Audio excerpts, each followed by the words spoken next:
11월 첫째 주입니다.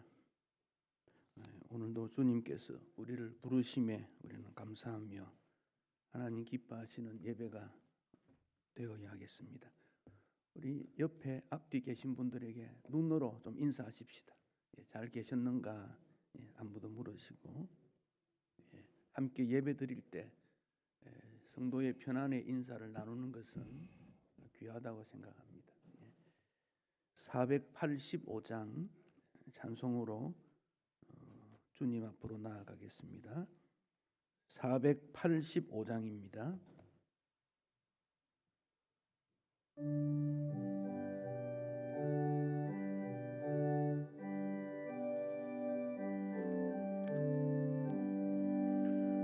세월이 흘러가는데 이 나그네 된 나는 외로운 세월 가는 것 막을 길 아주 없네.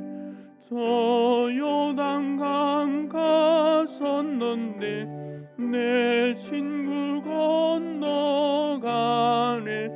저 건너편에 빛난 곳 내 눈에 환하도다. 저 배는 하늘 집에서 날 오라 하실 때에 등 예비하라 하신 말 나 항상 순종하네. 저 요단강 갔었는데 내 친구 건너가네.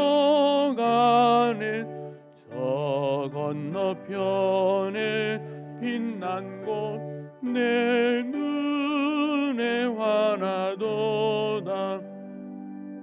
어두운 그날 닥쳐도 찬송을 쉬지 마세. 검은 고를 타면서 나 주를 찬양하리.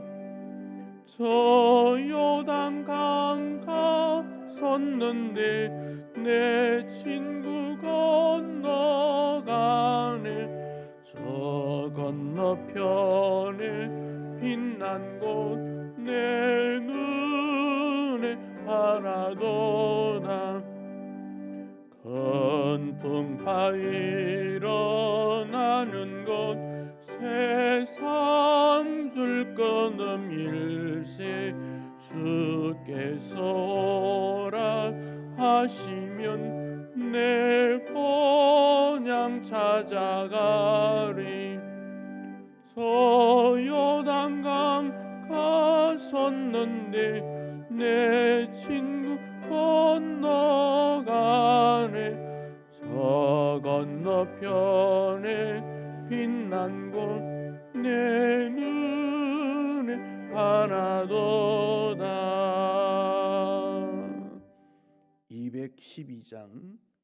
212장 찬송하겠습니다.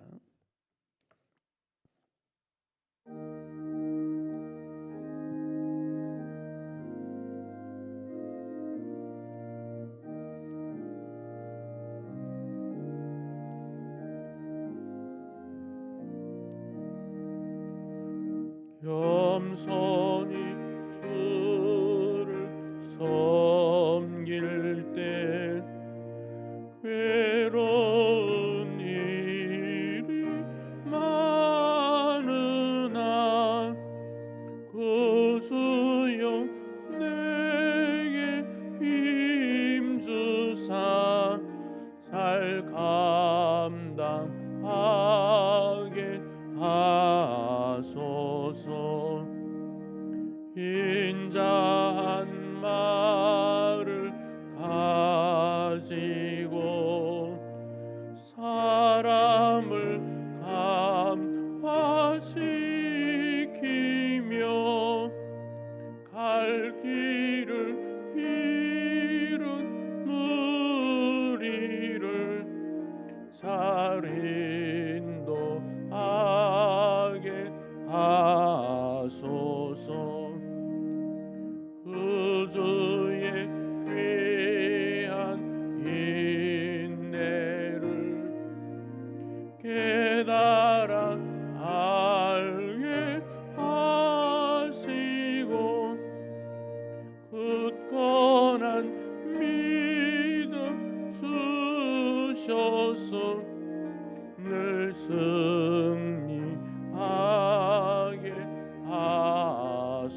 하소서. 장래의 영광 비추사 소망이 되게 하시며 그주와 함께 살면서 참 평강 얻게 하소서. 아멘.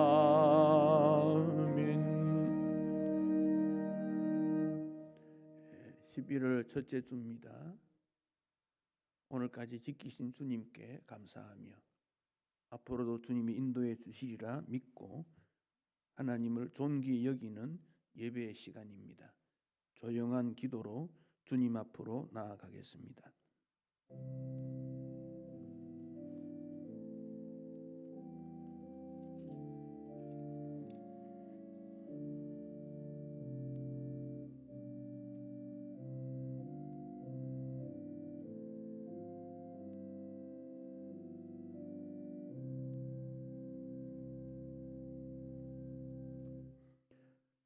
수고하고 무거운 짐진 자들아 다 내게로 오라. 내가 너희를 쉬게 하리라. 나는 마음이 온유하고 겸손하니 나의 멍에를 메고 내게 배우라. 그리하면 너희 마음이 쉼을 얻으리니 이는 내 멍에는 쉽고 내 짐은 가벼움이라 하시니라. 살아계신 주 하나님, 수고하고 무거운 짐이 인생에게 있음을 주님은 아시고 우리에게 있는 무거운 짐들을 그대로 가지고 주님 앞에 나오라고 하셨습니다. 죄의 짐, 실수의 짐, 절망의 짐, 슬픔의 짐, 두려움의 짐들을 주님 앞에 내려놓기를 원합니다. 십자가 앞에 내려놓습니다. 부활하신 예수님의 능력이 우리로 하여금 소망을 갖게 하시고 기쁨을 갖게 하시고 용기를 주시리라 확신합니다. 주님 바라보며 주의 이름으로 능력으로 예배의 모든 과정들과 우리 마음과 몸을 다하여 주 하나님 섬기기를 원합니다. 주님 영광을 받으시옵소서. 존귀의 영광 주님께 올리기 원합니다. 우리의 예배를 통하여 주님 기뻐하시고 주님께서 우리에게 새 힘과 능력을 주셔서 이 땅에 승리하도록 축복해 주옵소서. 성령 하나님 이 자리에 임해 주셔서 의심하는 성도에게 확신을 주시고 불안해하는 자에게 용기를 주옵소서. 천국을 소망케 하옵소서. 예수님 이름으로 기도하옵나이다. 아멘. 찬송하십시다. 67장입니다.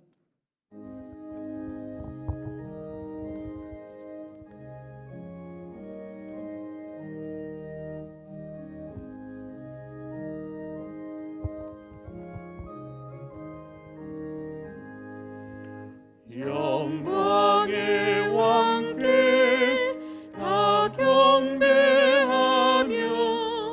그 크신 사랑 늘 찬송하라.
참 명령에 더 잡히나니 저 푸른 바다는 옷자락이라 질그릇 같이 연약한 인생 주지하여 늘 강건하리 온 백성 지으신 만왕이 있으니 그 자비 영원히 변함없소라.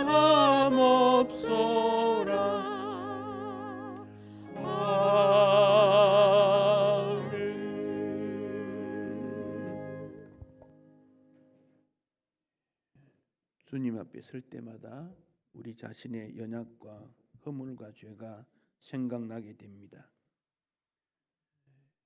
몸을 씻은 분은 발만 씻으면 된다. 주님 말씀하셨습니다.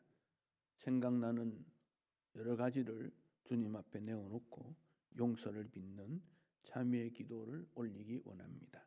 기도하시겠습니다.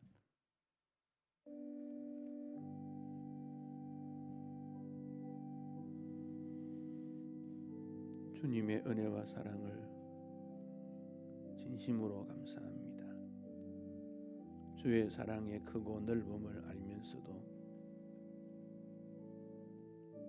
세상 바라보며 주님을 전적으로 의지하지 못한 것 긍휼히 여겨 주옵소서. 믿음이 있노라 하면서도 우리의 생활은 믿음 없는 사람들처럼 살아왔습니다. 나에게 주어진 시간이 내 것으로 착각하고 나에게 있는 지식과 재능과 물질이 내 것으로 여기고 주님을 위하여 사용치 못함을 고백합니다. 하늘나라에 보물을 쌓아두라고 한 말씀을 알면서도 실천하지 못하여서 인색한 삶을 살았습니다. 도와야 될 이웃이 내 곁에 있음에도 외면했습니다. 무엇으로 섬겨야 되는지 알면서도 실천지 못했습니다. 주님, 입술의 신앙으로 끝나는 것이 아니라 내 손이 예수님의 손이 되고 내 발이 예수님의 발이 되도록 긍휼히 여겨 주옵소서. 결심하는 자들마다 실천할 수 있도록 성령 하나님 용기를 주시고 행동하는 신앙인이 되게 해 주옵소서. 부끄러움을 무릅쓰고 주의 이름 앞에 고백하는 것 용서해 주옵소서.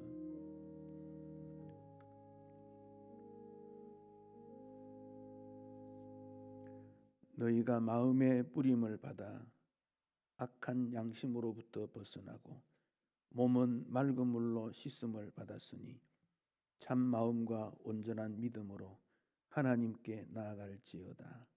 아멘. 사도신경으로 우리의 신앙을 고백하겠습니다. 나는 전능하신 아버지 하나님, 천지의 창조주를 믿습니다. 나는 그의 유일하신 아들 우리 주 예수 그리스도를 믿습니다. 그는 성령으로 잉태되어 동정녀 마리아에게서 나시고 본디오 빌라도에게 고난을 받아 십자가에 못 박혀 죽으시고 장사된 지 사흘 만에 죽은 자 가운데서 다시 살아나셨으며 하늘에 오르시어 전능하신 아버지 하나님 우편에 앉아 계시다가 거기로부터 살아있는 자와 죽은 자를 심판하러 오십니다. 나는 성령을 믿으며 거룩한 공교회와 성도의 교제와 죄를 용서받는 것과 몸의 부활과 영생을 믿습니다. 아멘. 소교리문답 교독하겠습니다. 제57문 제4계명이 무엇입니까? 제4계명은 안식일을 기억하여 거룩히 지키라. 엿새 동안은 힘써 내 모든 일을 행할 것이나 일곱째 날은 내 하나님 여호와의 안식일인즉 너나 내 아들이나 내 딸이나 내 남종이나 내 여종이나 내 가축이나 내 문 안에 머무는 객이라도 아무 일도 하지 말라. 이는 엿새 동안에 나 여호와가 하늘과 땅과 바다와 그 가운데 모든 것을 만들고 일곱째 날에 쉬었음이라. 그러므로 나 여호와가 안식일을 복되게 하여 그날을 거룩하게 하였느니라입니다. 제58문 제4계명에서 요구하는 것은 무엇입니까? 제4계명은 하나님의 말씀에 지정하신 때들, 특히 7일 중에 온전한 하루를 하나님께 거룩한 안식일로 삼아 그분께 거룩하게 지킬 것을 요구하십니다. 제59문 하나님께서 7일 중 어느 날을 매 주간의 안식일로 정하셨습니까? 창세로부터 그리스도의 부활까지는 하나님께서 주간의 일곱째 날을 매 주간의 안식일로 지정하셨고, 그로부터 세상 끝날에 이르기까지는 주간의 첫날로 지정하셨으니 곧 그리스도인의 안식일입니다. 제60문 안식일을 어떻게 거룩하게 하여야 합니까? 안식일을 거룩하게 하는 것은 그날 하루를 거룩하게 쉼으로 할 것인데, 다른 날에 합당한 세상 일들과 오락을 그만두고 부득이한 일과 자비를 베푸는 일을 제하고는 공사간에 하나님을 예배하는 일에 하루를 온전히 사용할 것입니다. 제61문 제4계명에서 금하는 것은 무엇입니까? 제4계명이 금하는 것은 그 요구된 의무를 이행하지 않거나 부주의하게 행하거나 그리고 게으름으로 그날을 더럽게 하거나 또는 그 자체로서 죄되는 일을 하거나 또는 세상의 여러 가지 일과 오락에 대해 불필요한 생각과 말과 행동으로 죄되는 것을 하는 것입니다. 제62문 제4계명에 첨가된 이유들은 무엇입니까? 제4계명에 첨가된 이유들은 하나님께서 우리 자신의 일들을 위하여 한 주간 중 엿새를 허락하시고 제7은 그분의 특별한 소유가 되는 날임과 자기가 친히 모범을 보이신 것과 안식일을 복 주신 것입니다. 아멘. 찬송 207장 찬송하겠습니다.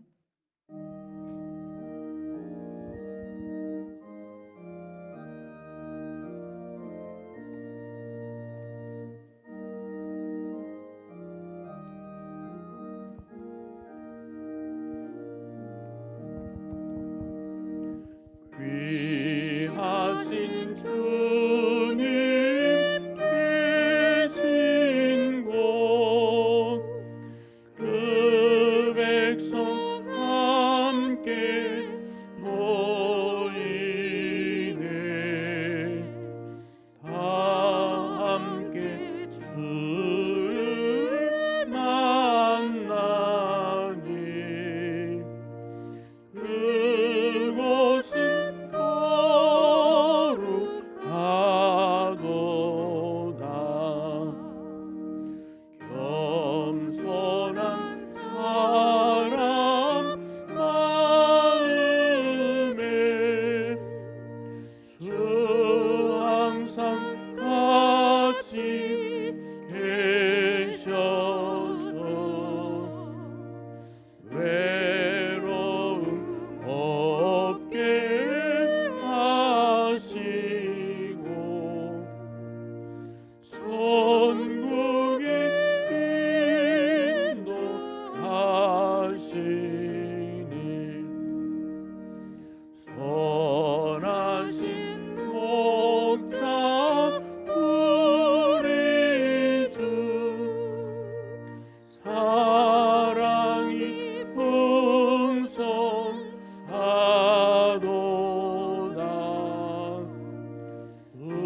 우리가 기다리오니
험한 세상에서 또 한 주를 지켜주시고 예배자로 저희를 부르신 주님께 오로지 감사와 찬양의 예배를 올립니다. 주의 날을 맞아 삶의 모습 그대로 빈손 들고 나왔습니다. 지치고 나약하여 상처받은 마음들과 욕심으로 상처 준 영혼들이 한 은혜로 정제되어 심령이 다시 회복되는 시간이 되게 하시며 사랑의 성령이 온 성도의 마음에 자리하기를 간구합니다. 삶의 고비와 변화의 매 순간이 은혜와 감사였지만 죄의 모습도 많았음을 돌아보아 회개하며 고백합니다. 서로가 조급해지고 피곤해진 마을과 일상 중에서 그래도 서로 사랑하라는 말씀으로 경계하며 오로지 섬길 바를 바르게 섬기는 믿음을 저희의 기도 제목으로 삼습니다. 여전히 세상은 여러 가지 이유로 불만과 사나움과 서로를 해칠 사탄의 기운이 가득합니다. 보고 듣고 본받아야 할 것들은 이 편인데 말아야 하고 안아야 하는 저편의 갈등으로 동이 트기 전, 새벽 달기 울기 전, 공경에 빠지기 전에 깨어있기를 원하오니 저희를 시험에 들지 않게 붙들어 주시옵소서. 세상이 소수의 욕심 있는 자들로 큰 변화가 온 것처럼 보여도 말 없는 다수로 더 큰 역사하시는 것을 세상의 흐름으로 보여주셨는데 혼돈된 지금은 그 변화가 위로 향하는지 아래로 향하는지 그 분간이 힘든 시기입니다. 가진 자의 여유보다 믿는 자의 경건함을 삶의 모토로 삼게 하시며 혹시나 자기도 모르는 스스로의 무게를 견디지 못하는 말과 교만으로 무너지지 않기를 구합니다. 두려움과 무지와 안일로 핑계 삼지 않게 하시고 복잡하고 피곤 가운데 간절한 기도의 두들김이 열리게 하시기를 원합니다. 모두가 깨끗이 씻김으로 강건하게 거듭나 우리가 복된 주님의 사업과 세상 영혼 구하는 일에 쓰임받는 일꾼이기를 원합니다. 교회 안에서 먼저 덕과 지식과 경건과 형제의회와 사랑이 더한 믿음이 보여지게 하시옵소서.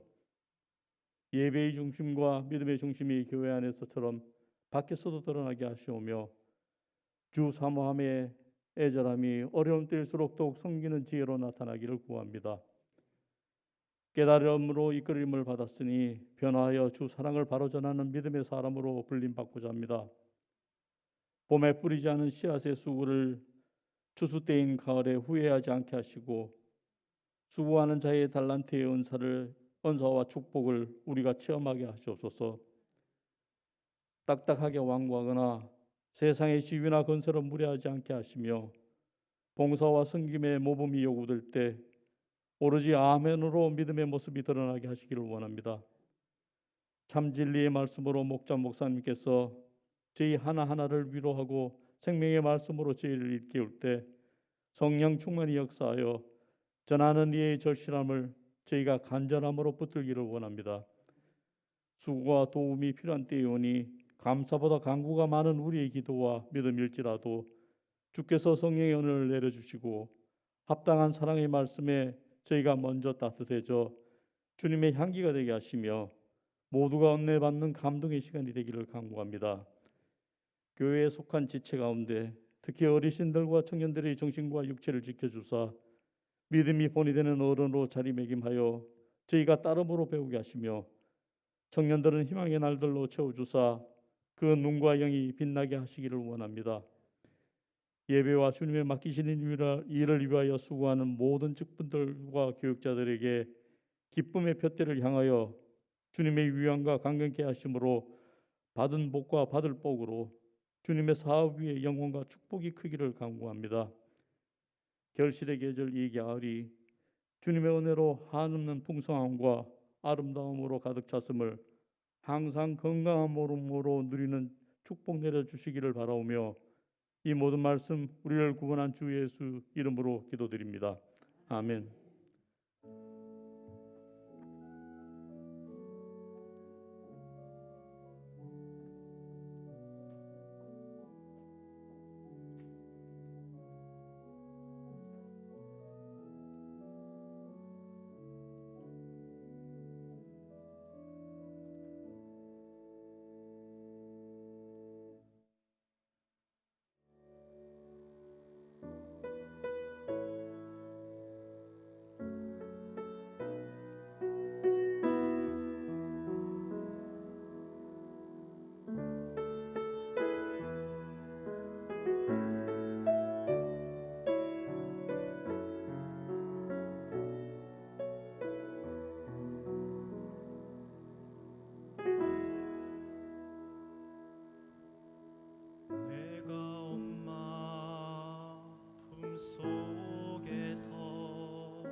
원컨대 주께서 나에게 복에 복을 더하사 나의 지경을 넓히시고 주의 손으로 나를 도우사 나로 환난을 벗어나 근심이 없게 하옵소서.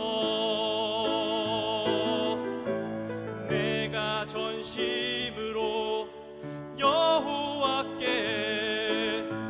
구하였더니 내 하나님께서 들으시고 내 간구하는 모든 것 허락하셨도다.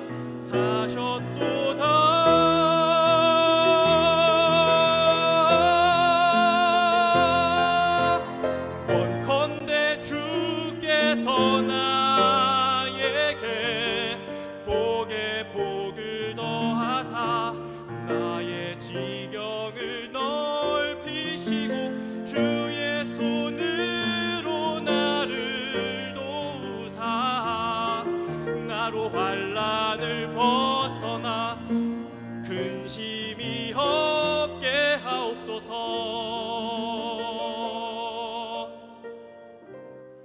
나의 구원 주님이여.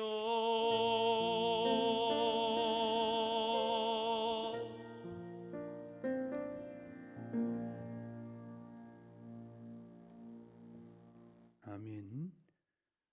요한복음 20장 19절로 29절의 말씀입니다. 신약성경 184페이지에 있습니다. 요한복음 20장 19절부터 29절까지 우리 한 절씩 뜻을 생각하시며 저와 교독하겠습니다.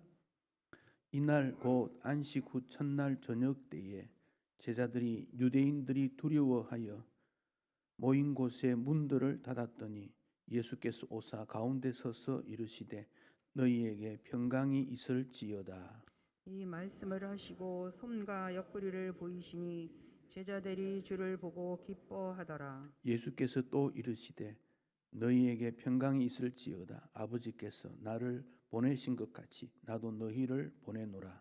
이 말씀을 하시고 그들을 향하사 숨을 내쉬며 이르시되 성령을 받으라. 너희가 누구의 죄든지 사하면 사하여질 것이요 누구의 죄든지 그대로 두면 그대로 있으리라 하시니라. 12 제자 중에 하나로서 디두모라 부리는 도마는 예수께서 오셨을 때에 함께 있지 아니한지라. 다른 제자들이 그에게 이르되 우리가 주를 보았노라 하니 도마가 이르되 내가 그의 손에 못자국을 보며 내 손가락을 그 못자국에 넣으며 내 손을 그 옆구리에 넣어보지 않고는 믿지 아니하겠노라 하니라. 여드레를 지나서 제자들이 다시 집 안에 있을 때에 도마도 함께 있고 문들도 닫혔는데 예수께서 오사 가운데 서서 이르시되 너희에게 평강이 있을지어다 하시고 도마에게 이르시되 네 손가락을 이리 내밀어 내 손을 보고 네 손을 내밀어 내 옆구리에 넣어보라. 그리하여 믿음 없는 자가 되지 말고 믿는 자가 되라. 도마가 대답하여 이르되 나의 주님이시오 나의 하나님이시니이다. 함께 읽습니다.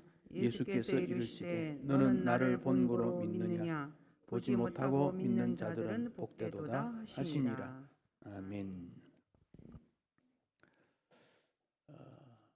예수님의 제자 요한이 요한복음을 기록하면서 이미 그 당시에 마태, 마가, 누가 복음이 있었는데 왜 요한이 또 복음을 기록했어야 할까요? 그 이유는 마태, 마가, 누가의 예수님에 관하여 좀 빠져 있는 내용들, 또 더 강조해야 될 내용들이 있기 때문이지요. 요한복음을 읽으면서 우리는 예수님이 누구신가, 그 예수를 믿는 우리는 앞으로 어떻게 살아야 되며 어떤 소망을 가져야 될 것인가, 그 점을 알게 됩니다. 요한은 예수님을 태초부터 계신 분이다. 그분이 우리 가운데 오셨고 그분이 우리 죄를 위하여 세상 죄를 지고 가는 어린 양이셨고 결국 그분이 십자가를 지셨고 죽으셨다. 그런데 얼마 후에 그분이 다시 부활하셨고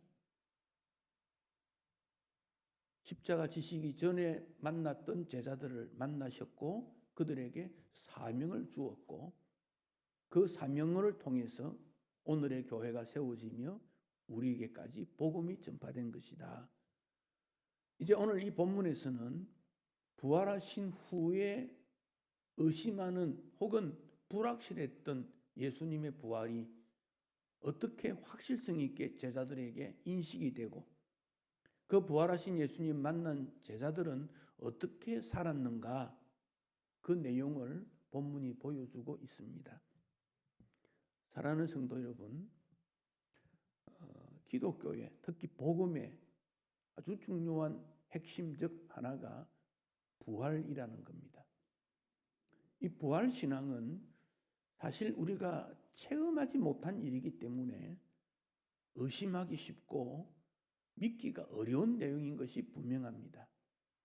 그러나 예수님의 부활을 역사적으로 일어난 일이요 성경에 기록된 그 내용을 믿음으로 받아들일 때 예수 부활이 나의 부활로 이루어지고 예수의 생명이 나에게 임해서 영원한 삶, 영생을 누리게 된다는 이 사실을 믿고 의심치 않기를 바랍니다.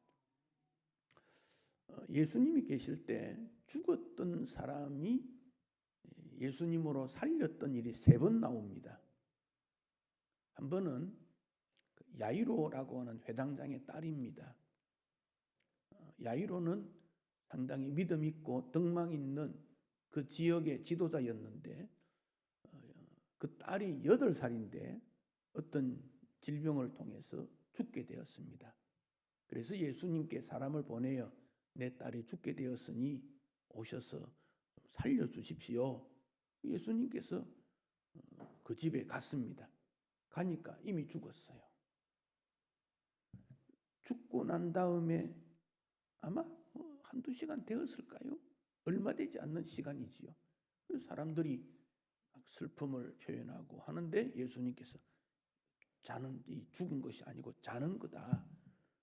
주변의 사람들이 분명히 죽었는데 이 예수는 죽었는지 살았는지도 모르면서 잠을 잔다고 그러니까 비웃었지요. 그런데 예수님이 그를 살립니다.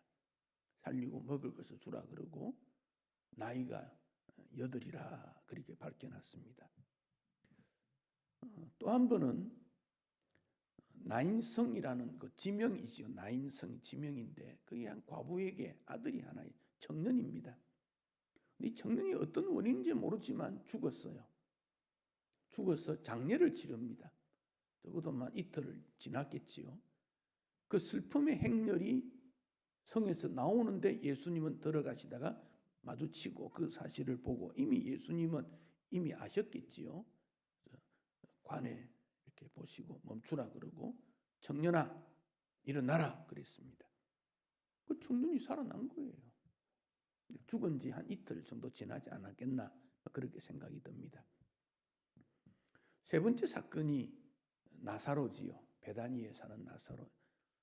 나사로는 병들었다는 것을 알고 누이들이 예수님께 요청을 했는데 예수님이 안 갔어요. 하나님의 영광을 위한 거다. 그리 말씀하시고 죽었다는 말을 듣고 오셨습니다. 이미 무덤에 들어갔습니다. 무덤 밖에서 예수님이 나사로야 이름을 불렀습니다. 무덤 문을 옮겨 넣어라. 그리고 나사로야 이름 부르더니 죽었던 나사로가 나오는 거예요. 자, 이 3가지 사건을 보면 죽은 지 얼마 안 되는 시간, 한 이틀 지난 것, 4일 지난 것, 시간이 다 다릅니다. 또 어린 나이, 청년, 또 나사로는 조금 청년은 조금 더 되겠지요. 나이도 다르고 죽은 시기도 다르고 죽는 방법도 다르고 공통점은 이 죽음에 대한 슬픔, 이별에 대한 고통, 사랑을 더 이상 할 수 없는 아픔들, 이런 것들을 우리 예수님은 부활을 통해서 다 해결해 주셨다 하는 사실을 보입니다. 특히 나사로가 죽었을 때 예수님이 베다니에 가니까 그 누이 동생들과 대화를 하면서 예수님이 하신 말씀이 있지요. 나는 부활이요 생명이니 나를 믿는 자는 영원히 살고 죽지 않는다. 자, 부활이요 생명이다. 이 말씀은 요한복음 14장에서도 길이요 진리요 생명이다 그 말씀하셨지요. 그때 주신 예수님 말씀은 내가 그 길이고 그 진리고 그 생명이다. 나로 말미암아서 아버지의 거로 가는 거다. 예수님이 부활이고 예수님이 생명의 주인이다 말씀을 하셨습니다. 그리고는 그 예수님께서 유대인들에 의해서 모진 고난을 당하시고 십자가에 실제로 죽으셨습니다. 그런 부활의 내용들을 예수님께서 하셨을 때 제자들이 보았고 들었고 체험했지만 자기의 신앙이 되지 못했어요. 그러니까 예수님께서 십자가에 죽으신 다음 그들은 두려워서 흩어져 버렸지요. 부활하신 다음에도 여전히 그들은 불안합니다. 20장 1절에 안식 후 첫날 했죠. 안식 후 첫날. 안식 후니까 일요일이지요. 안식이 토요일이니까 안식 후 주일이지요. 오늘 일요일 날 첫날입니다. 그때 예수님이 부활하신 내용이 마리아에게 나타나고 베드로 나타나고 또 제자들이 알았습니다. 19절 오늘 읽었던 본문에 보면 안식 후 첫날 저녁 그날 아침에 새벽에 예수님께서 부활하셨고 아직 어두울 때 부활하셨고 그날 저녁에 제자들이 모여 있는데 유대인들이 두려워서 문들을 닫아두었더라. 문들을 닫았다. 이것은 실제로 문도 닫았지만 그들의 마음의 문도 닫혀 있다는 것을 표현하고 있습니다. 문을 왜 닫습니까? 두려우니까. 두려우니까. 현대인들의 마음이 왜 닫힙니까? 정말 마음의 문을 열고 깊은 대화를 합니까? 부부가 깊은 대화하는, 형제가 깊은 대화 나누는, 부모와 자녀가 깊은 대화를 나누는 그런 가족이 요즘 있습니까? 찾기 어려워요. 현대인들의 마음은 다 닫혀버렸어요. 왜 닫힙니까? 내가 이 말하면 상대방이 어떻게 받아들일까? 두려운 거예요. 이 말하면 어떤 일에 대해서 말하면 사람들이 너가 그 일 해라 그 말 할까 싶으면 말을 못하는 거예요. 이렇게 되면 좋겠다 그 말도 못하는 거예요. 마음의 문이 다 닫혀버렸어요. 그러니까 반대로 열린 사회, 열린 교회, 열린 음악회, 열린이란 말이 또 많이 나와요. 문을 열어야 된다 말하지만 실제로는 더 마음의 문이 닫혀져 있어요. 코로나가 조금 이렇게 해서 위드 코로나 발표나니까 술집이 춤추는 장소가 막 가득 찼다 그러지 않습니까? 그동안 쌓였던 것들을 풀어내는 거지요. 그런다고 해서 마음의 문이 열려집니까? 육체적으로는 약간의 즐거움을 가질지 모르지만 현대인들의 마음은 여전히 닫혀 있습니다. 닫혀 있습니다. 그런데 예수님이 오셨어요. 19절에 보면 평강이 있을지어다 말씀하십니다. 평강은 주님이 우리에게 주시는 거예요. 세상이 주지 않습니다. 평화, 평강, 편안 다 같은 거예요. 여러분이 편안하기 원하면 주님을 마음에 늘 모셔야 돼요. 여러분의 삶이 불안하다면 주님을 모시지 못했기 때문으로 생각하세요. 그래서 기도하세요. 주님 내 마음에 임해 주십시오. 나와 함께 해 주십시오. 우리 가정에 평화가 깨어졌습니다. 주님이 오셔서 우리 가족들의 마음을 다스려 주십시오. 기도하셔야 돼요. 왜? 주님이 평강이 있을지어다. 두려워하는 제자들에게 그리 말씀하지 않았습니까? 그리고는 손과 옆구리를 보여주니까 제자들이 기뻤다 그랬습니다. 그리고 21절에 또 평강이 있을지어다 말씀하시고 내가 너희를 보낸다 그런 말을 합니다. 보낸다. 부활의 예수님을 믿고 따르는 사람은 주님이 그들을 세상으로 다시 보낸다, 파송한다는 겁니다. 보낸다. 왜? 일꾼으로 가서 예수의 부활을 증거해라는 겁니다. 근데 그냥 보내지 않고 22절에 보면 숨을 내쉬며 성령을 받아라, 그렇게 말씀을 하셨습니다. 숨을 내쉬며 이 말 이렇게 나온 성경에 3번 나옵니다. 한 번은 인간을 창조하신 다음에 생기를 불어넣었다. 생기가 숨 이 말입니다. 숨. 그랬더니 생명이 되었다. 인간이 창조할 때. 또 한 번은 에스겔에게 죽은 시체들이 있는 뼈가 있는 그 골짜기로 데려갑니다. 거기 가서 너 이 뼈들이 살아나겠니?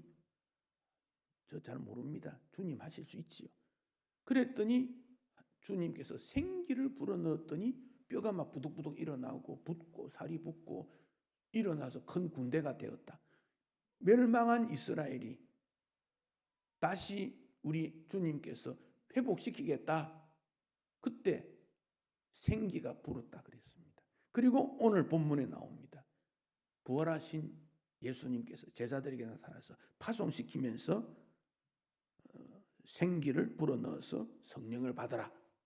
그러니까 이 성령은 우리 인간에게 너무도 중요하고, 죽었던 사람이 일어나 군대가 되고 두려워하는 제자들에게 성령으로 말미암아 파송된 일꾼이 되고 거기에 성령이 함께 하시는구나, 그걸 생각하시면 돼요. 성령이 함께 하셔서 수능 시험 치는데 뭐 머릿속에 기억력이 떠오르고 그렇게 생각하면 안 됩니다. 어디에 돈이 많이 벌어지는데 성령이 나를 인도해 주, 그런 성령이 아닙니다. 성령은 생명과 관계되고 회복과 관계되고 하나님의 나라와 관계된 것입니다. 그래서 바울이 하나님 나라에 대해서 로마서 14장 17절에 이런 말씀을 하셨어요. 하나님 나라는 먹는 것 마시는 것 아니다. 오직 성령 안에 있는 의와 평강과 희락이다. 로마서 14장 17절 외워두는 게 좋은 거, 짧고 외울 수 있습니다. 자, 다시 하나님의 나라는 먹는 것과 마시는 것이 아니요 오직 성령 안에 있는 의와 평강과 희락이라. 자, 의가 뭡니까? 의는 하나님과 우리의 올바른 관계. 그 성경 구절 올려놓으세요. 밑에 올려놓으세요. 의는 뭐냐? 하나님과 우리의 관계. 그걸 의롭다 그리 말합니다. 의롭다. 우리가 죄인이었는데 예수를 믿음으로 의롭다 해 주었지요. 그것을 성령이 증거해 주니까 성령 안에서 있는 의로움이다 그 말입니다. 나라의 어려움을 우리가 의롭게 진리롭게 정의롭게 공정하라, 그게 아니라는 겁니다. 성령 안에서 예수 믿음으로 의롭게 된 것, 이게 의입니다. 의로움입니다. 그러니까 의로운 자는 자기 문제로 덕을 거스리거나 문제를 일으키지 않고 항상 하나님 앞에서 의로우니까 자유와 배려의 모습으로 등장되는 거예요. 의로운 그가 말입니다. 또 한 가지가 평강이지요. 부활하신 예수님이 제자들에게 나타났을 때 평강이 있을지어다 같은 겁니다. 평화, 그런 말이죠. 온 세계가 평화 이야기하는데 평화가 어디 있습니까? 갈등이 더 많지요. 성령 안에서 일어나게 되는 것이지요. 변하지 않는 영원한 평화지요. 의로운 그들이 창조적 평화를 누리면서 하나님의 형상을 담고 이웃을 사랑하게 되지요. 세 번째가 희락. 희락이 뭡니까? 기쁨이죠. 기쁨. 인간의 기쁨은 상대적이고 일시적입니다. 무언가 많아지면, 높아지면, 이루어지면 그건 세상적 기쁨이지요. 여기 성령으로 말미암아 일어나는 기쁨은 거룩한 기쁨이지요. 그러니까 이 기쁨은 환난 가운데도 박해 가운데도 주를 위해 살 수 있는 그 기쁨이 일어나는 거죠. 여러분, 주님의 일을 하는데 기쁨 없이 주님의 일을 할 수 있는가? No, 안 됩니다. 만약 여러분이 직분자고 주의 일을 하는데 기쁨이 일어나지 않는다, 하지 마세요. 먼저 성령으로 말미암아 기쁨이 일어날 때까지 기다리세요. 기도하세요. 그래서 기쁨이 일어날 때 주님의 일을 해야 그 일이 주님 앞에 영광이 되지.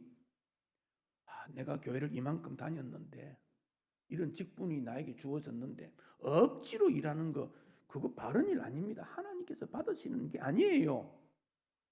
그런데 스데반이 박해를 받으며 순교할 때 어떻게 합니까? 성령이 함께 있어서 그 마음에 기쁨이 일어나니까 천국을 바라보니까 천사의 마음이 된 거지요. 그 기쁨이라는 겁니다.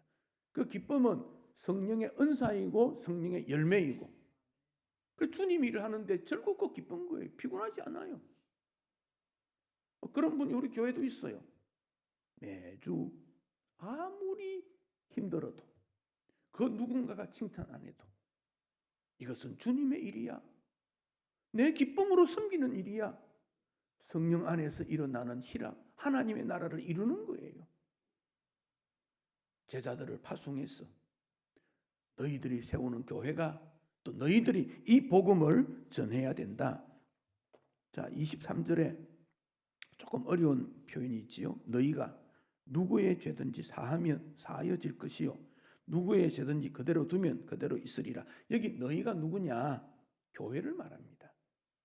교회에서 주님 앞에 죄 용서를 구하면, 예수 이름으로 기도하면 용서를 받고, 그런데 가만히 두면, 고백하지 않으면 그대로 있는 거다. 교회의 기능이 얼마나 중요합니까?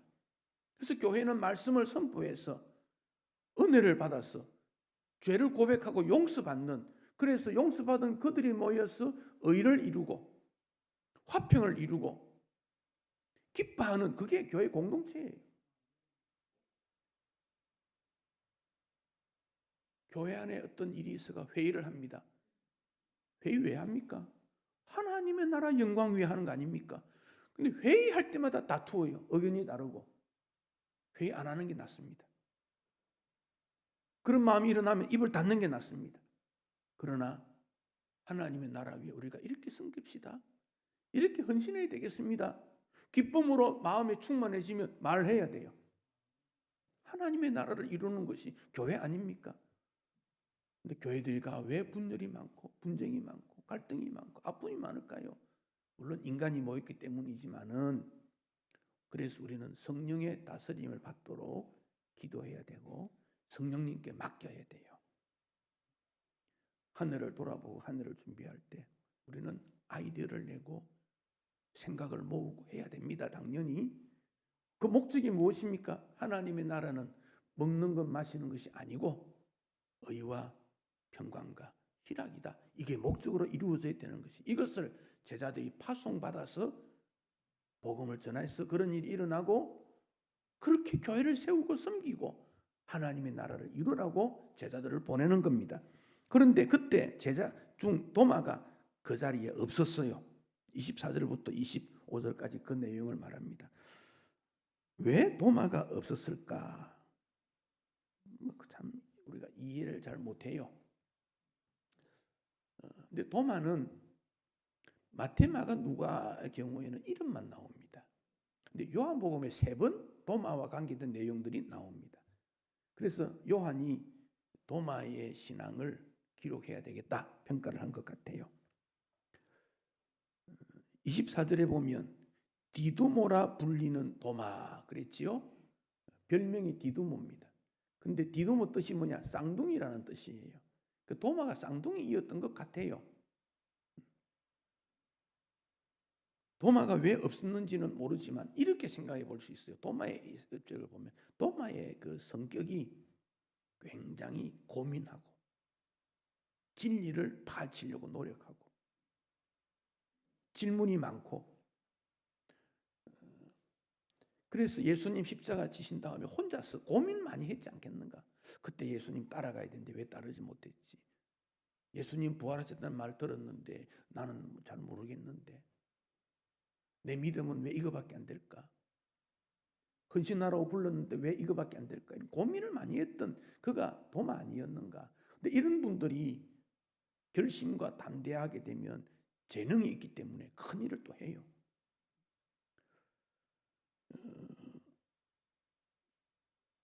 요한복음 11장에서 나사로가 죽었을 때 예수님께서 베다니로 가자.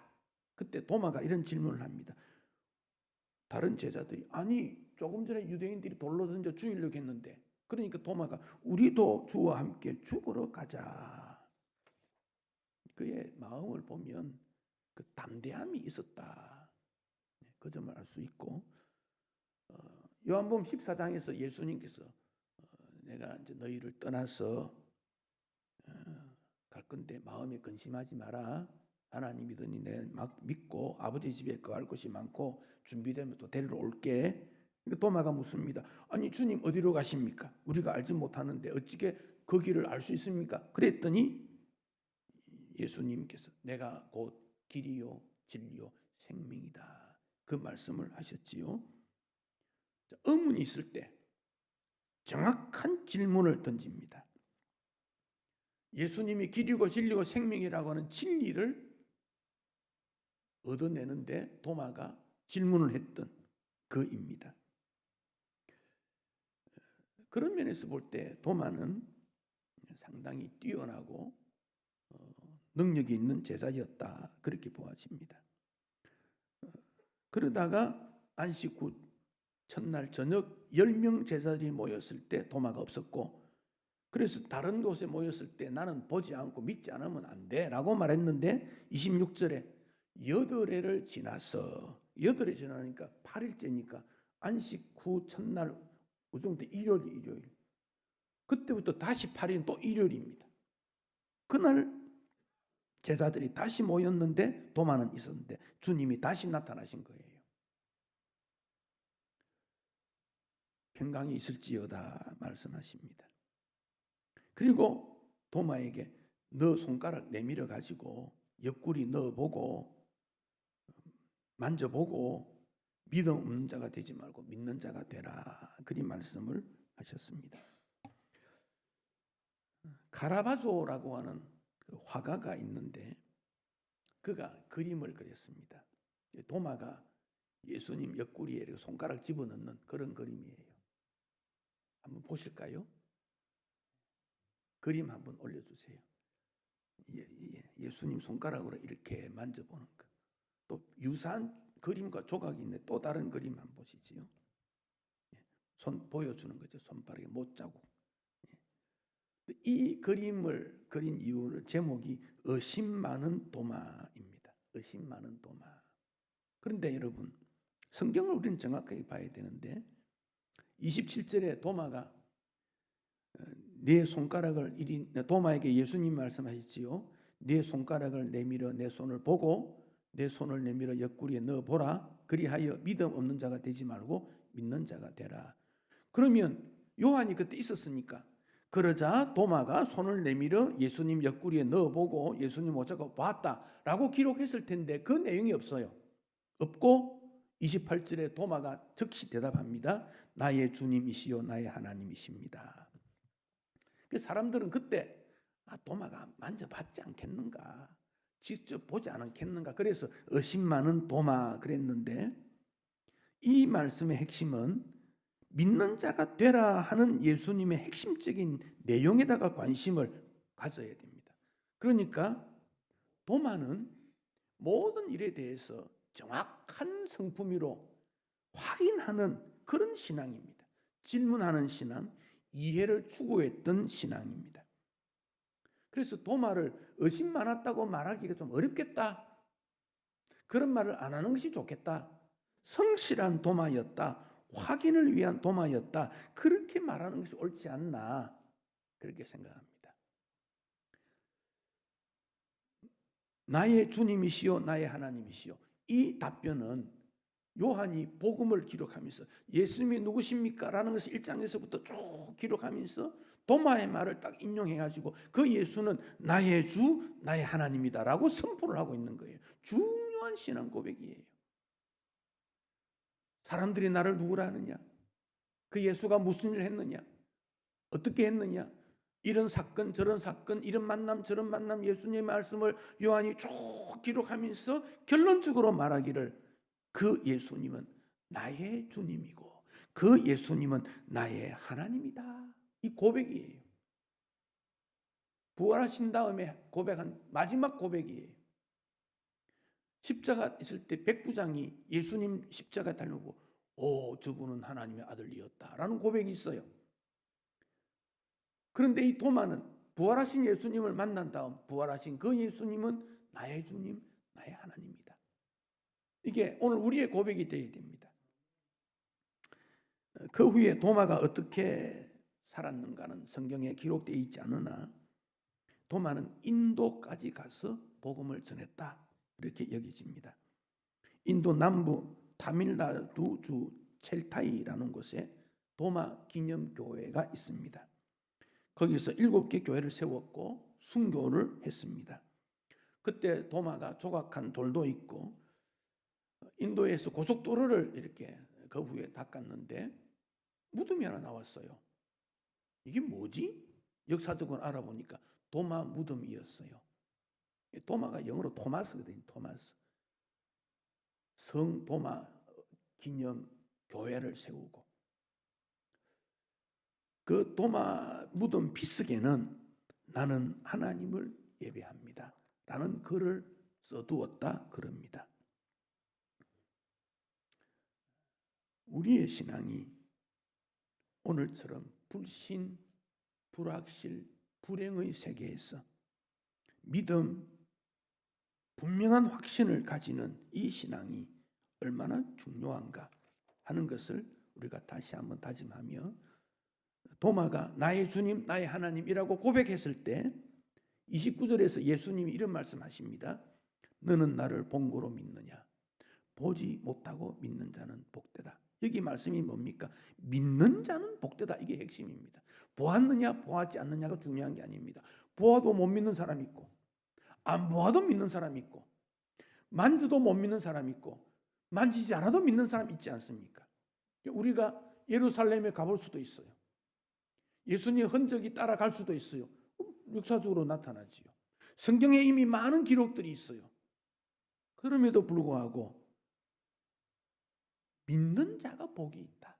믿는 자가 복이 있다. 그러니까 요한계시록에 가서 뭐라고 했습니까? 이거를 보고 읽고 듣고 행하는 자가 복이 있다. 연결이 되지 않습니까? 어떤 신앙생활을 해야 할 것인가 우리에게 잘 가르쳐주고 있습니다. 그러니까 오늘의 우리의 세계 속에 등장된 용어가 불확실, 불투명, 안개와 같이 흐릿한 것, 분명치 않는 것. 그래서 사람의 보호를 위해 자기 마음의 문을 닫는 이 시대에 어떻게 우리가 확실한 믿음을 가지고 마음의 문을 열고 나아가서 예수는 나의 주, 나의 하나님이십니다라고 고백하고, 그래서 그 신앙 고백으로 복음을 전하고 교회를 세우고 하나님 앞에 헌신과 영광을 올릴 것인가? 그래서 주님이 우리를 파송시키는 거예요. 어떤 마음으로 주님을 섬겨야 할 것인가?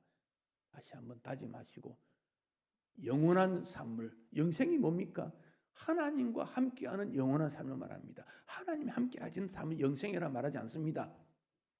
그 주님과 나는 영원히 함께 살아가는 은혜 받은 자임을 기억하고 항상 감사와 기쁨으로 하나님의 나라를 의와 평강과 희락이라, 평화와 기쁨을 소유하고 하나님과 올바른 관계를 이루어서 하나님의 백성으로 늘 감사 기뻐하는 하나님의 백성 되시기를 축복합니다. 봉헌하겠습니다.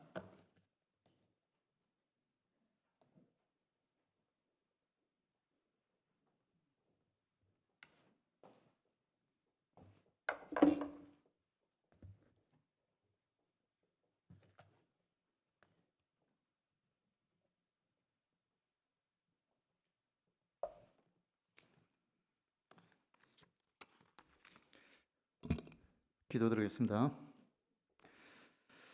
사랑의 아버지 하나님, 감사드립니다. 오늘도 거룩된 주일을 맞이하여서 예배드리게 하여 주시고 목사님의 말씀을 통하여 은혜 받게 하심을 감사드립니다. 도마의 신앙과 헌신으로 우리에게 주시는 교훈을 따라 주의 자녀로 살아가게 하시고 믿음의 확신을 가지고 이 세상에서 날마다 승리하는 삶 살게 하옵소서. 매일매일의 삶 속에 사랑으로 인도하시는 하나님 아버지 은혜에 감사드리며 이 시간 주님께 귀한 예물 드립니다. 주님 주신 은혜 감사하는 마음과 정성을 다하여 준비한 예물이오니 주님 기뻐 받아주시고 영광받아 주시옵소서. 드리는 손길마다 축복하여 주옵소서. 재정을 관리하는 재정부장과 부원들의 승김에 함께하여 주시고 풍성함으로 채워주시기를 간절히 바라고 원하옵나이다. 이 모든 말씀 예수 그리스도 이름으로 간절히 기도드리옵나이다.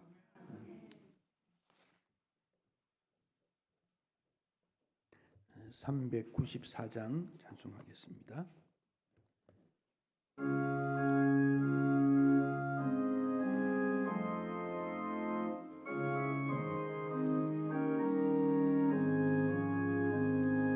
이 세상의 친구들 나를 버려도 나를 사랑하느니 예수뿐일세. 예수 내 친구 날 버리지 않네. 온 천지는 변해도 날 버리지 않네. 검은 구름 덮이고 광풍이 일어도 예수 나의 힘되니 겁낼 것 없네. 예수 내 친구 날 버리지 않네. 온 천지는 변해도 날 버리지 않네. 괴로움을 당해도 낙심 말아라. 영원하신 주 능력 나를 붙드네. 예수 내 친구 날 버리지 않네. 온 천지는 변해도 날 버리지 않네. 교회 소식, 우리 감사주일을 앞두고 15일부터 한 주간 새벽에 혹은 낮에 기도하면 좋겠습니다. 강조하는 것이지 억지로 하라 그건 아닙니다만은 한 해를 정리하면서 새벽에 낮에 기도에 힘써 주시고, 코로나 방역이 조금 완화되어서 우리 모임이 달라지는데 열심으로 참여해 주시기를 바랍니다. 오늘 예배 후에 재직회 모이겠습니다. 그동안 재직회를 못했는데 오늘 재직회 모여야 또 예결산위원회 이런 준비가 되니까 재직들 참여해 주시고, 임직준비위원들 명단 있는 거 참고하시고 다음 주 오전 10시에 모이겠습니다. 남전도에 여전도에 다음 주에 총회가 있습니다. 성경 읽기 주간 성경 공부 이달 말까지 해주시고, 이번 주 토요일에 교회 환경 정리를 하겠습니다. 주보 사면에 보시면 그 부서별 환경 정리 어떻게 되는지 다 나와 있습니다. 토요일에 못 오시면 주중에 나와 해도 됩니다. 서류 정리도 하고 환경도 정리하고 맡은 분들이 한 번씩 꼭 살펴주시기를 바랍니다. 유아설의 대상자 있으면 또 말씀해 주시고, 주보 1면에 추수감사절 어떻게 우리가 보내면 좋겠는가 내용들을 좀 요약해 둔 것은 그동안 우리가 교회 사역을 늘 못해 왔는데, 기도, 두 번째 감사주일 성찬 겸해서 찬양도 준비해 주시고, 장식, 선고 암송, 또 주일학교, 또 성도들에게 대한 감사의 교제, 또 이웃과 함께 이런 내용들을 쭉 함께 보내게 되는 것, 그래서 하나님 앞에 온전한 감사가 되도록 힘써 주시기 바랍니다. 축도하겠습니다.